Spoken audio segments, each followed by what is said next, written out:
Le patriotisme économique a été en ligne de mire le samedi 23 septembre 2023 à la Chambre de commerce qui a refusé du monde pour rétablir la réappropriation de l'économie afin de stopper la discrimination que souffrent les entrepreneurs nationaux.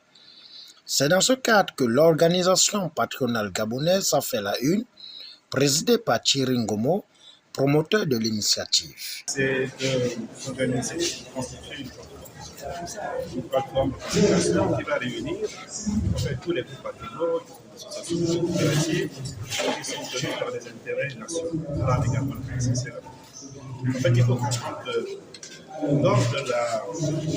lors de l'adresse de l'opposition avait à faire à l'endroit des entreprises, il a parlé de patriotisme. Engagement patriotique. Or, lorsqu'on parle de patriotisme, on ne peut que l'exiger des nationaux, on peut l'exiger des patriotes. Or, nous savons tous pertinemment que l'économie de notre pays est au même état.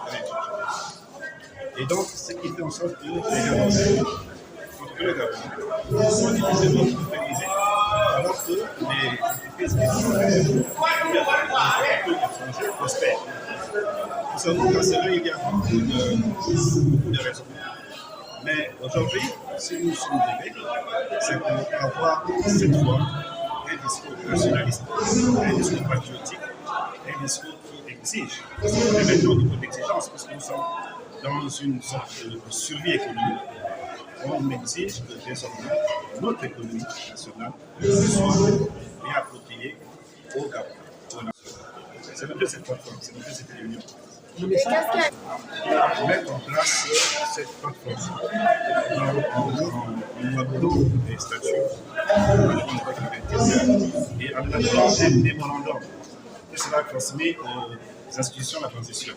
Et dans ce mémorandum, nous avons été très clairs. Ce que nous souhaitons désormais dans notre pays, c'est effectivement des politiques ambitieuses qui mettent en avant, qui favorisent les Gabonais dans leur portée. Comme cela s'est fait au Nigeria, comme cela s'est fait en Afrique du Sud, comme cela s'est fait dans des pays où il y avait une grande précarité dans certaines activités économiques. Ensuite, il y a en fait une patriotique économique encore réussie.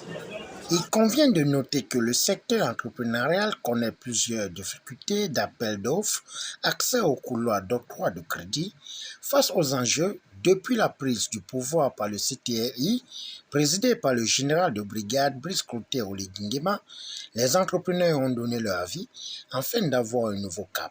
Quelque chose qui pourra marcher si tous on accepte de s'y mettre.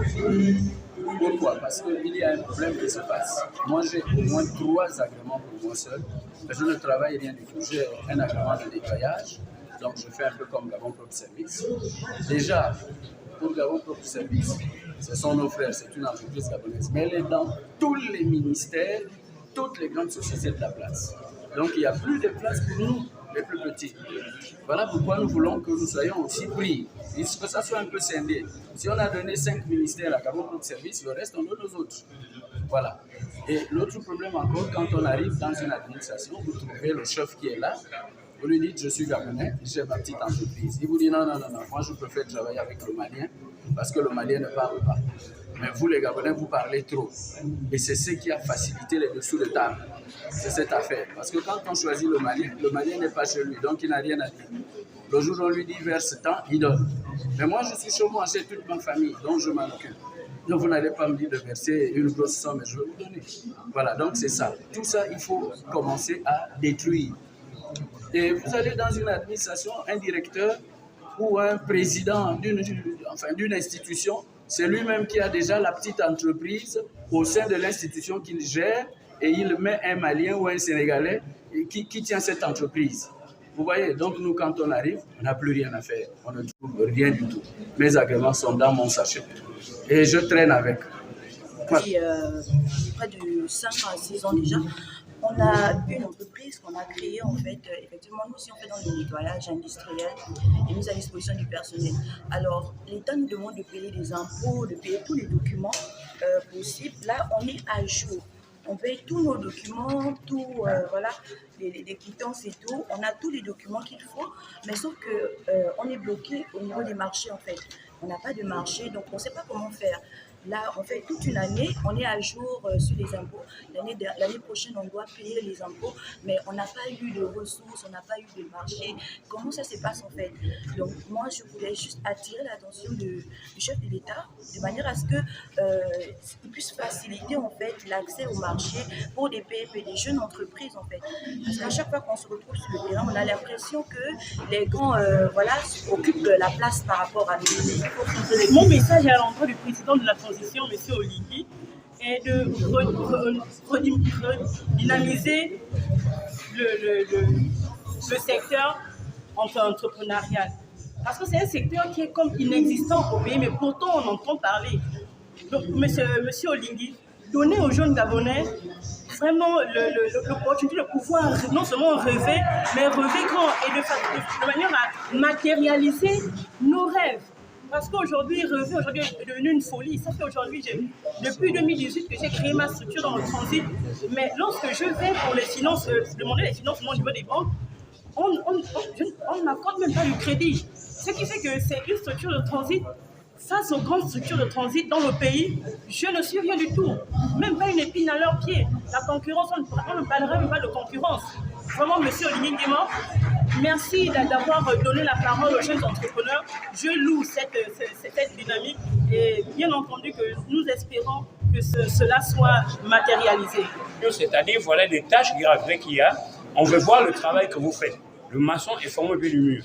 Comme je vous dis, avec l'expérience que nous avions déjà eue en plus de 18 ans, avec ce Kofi Hassan et Edge, je ne travaillais pas là-bas, mais nous étions comme des concurrents. Voyez-vous, ça veut dire aujourd'hui, à plus de 18 ans, en tant qu'entreprise gabonaise, on serait loin s'il y a plus de 100, 200 petits entrepreneurs gabonais et qui embauchent au moins plus de 20 personnes. L'économie va se développer. Nous louons l'action du gouvernement, nous ne voulons pas que ça soit la politique, mais nous voulons qu'elle soit pratique. Pratique dans la distribution des marchés, de 1, des marchés de 50 à 500 millions. Et ça, il faut le dire, parce que dans notre pays, on a beaucoup d'argent. Ça, il faut le dire. Maintenant, à part les appels d'offres, il y a au niveau des banques qu'on nous facilite l'accès au crédit bancaire. Parce que quand on va, les banques refusent. On n'a pas de banque d'affaires. Donc, le gouvernement doit avoir ça en place pour une banque d'affaires ou soumissionner certaines banques à nous aider. Depuis 2016, j'habite au niveau de Compton-Rage où j'avais créé une petite entreprise. J'ai travaillé peut-être pendant 9 ans. Après, j'ai dénoncé cela parce qu'après la mairie était arrivée, je ne voulais pas indexer quelqu'un. Quand ils sont arrivés, ils m'ont dit tu es un Gabonais, ce que tu fais c'est bien. On ne t'enlève pas, mais on va seulement t'insérer dans les équipes de la mairie. Je me suis dit c'est bon, c'est une bonne chose que je sois loué. Or, quand ils arrivent, ce n'est plus pour me mettre dans les équipes, mais c'est plutôt pour me balancer. Alors aujourd'hui, je me retrouve sans emploi. J'ai une famille à gérer, des enfants qui vont à l'école. Je me pose des questions. Finalement, on dit que les Gabonais ne veulent pas travailler. Alors qu'il y a des Gabonais qui ont le courage. Un bon matin, je me lève, je me bats pour avoir mon agrément. Pour aller nettoyer, c'est une bonne chose. Mais pourquoi je me retrouve sans emploi? Entre parenthèses, je ne sais pas. Moi, je suis content. Je bénis Dieu pour le président de la transition, M. Oligui Nguema, qui a pensé aux entrepreneurs gabonais. Moi, je voudrais seulement que son oreille vraiment soit attentive à tous les Gabonais qui crient, qui ont la volonté de travailler, mais qui n'ont rien. Donc, vraiment, je vous remercie. C'est ce que je voulais dire, ensemble. Je remercie le président Brice Oligui Clotaire de nous avoir permis, nous, jeunes Gabonais, de s'exprimer aujourd'hui. Je vais m'apesanter sur la priorité aux Gabonais, favoriser le développement dans notre pays. Et je voudrais également qu'on puisse octroyer les marchés aux jeunes Gabonais qui essaient de se lancer dans l'entrepreneuriat, même s'il faut avoir un suivi rigoureux. Aussi, je voudrais également qu'on puisse avoir le rabais dans les taux d'intérêt parce qu'une nouvelle entreprise ne peut pas avoir les mêmes taux d'intérêt qu'une entreprise qui est sur le marché depuis longtemps. Et la continuité également sur l'administration parce que avant, on peut avoir un marché et après, quand on change l'administration, tout s'arrête en fait. Voilà, merci beaucoup. Faisant dans la transformation, nos produits sont homologués à l'agence des médicaments. Et on les trouve dans certaines pharmacies, au free shop, j'en passe. Nous sommes membres de la Chambre de commerce. Nos produits sont protégés par, certains produits sont protégés par l'OAPI. et notre entreprise, on a pu déclarer nos agents à la CNSS. Notre boutique est située à London, juste à côté de l'école. Je gère déjà une entreprise, donc vous pouvez faire confiance. Nous notons que c'est dans une ambiance bon enfant que cette rencontre a fait tomber son rideau avec une mise en place d'un bureau provisoire d'OPG qui fera la défense des droits des entrepreneurs gabonais.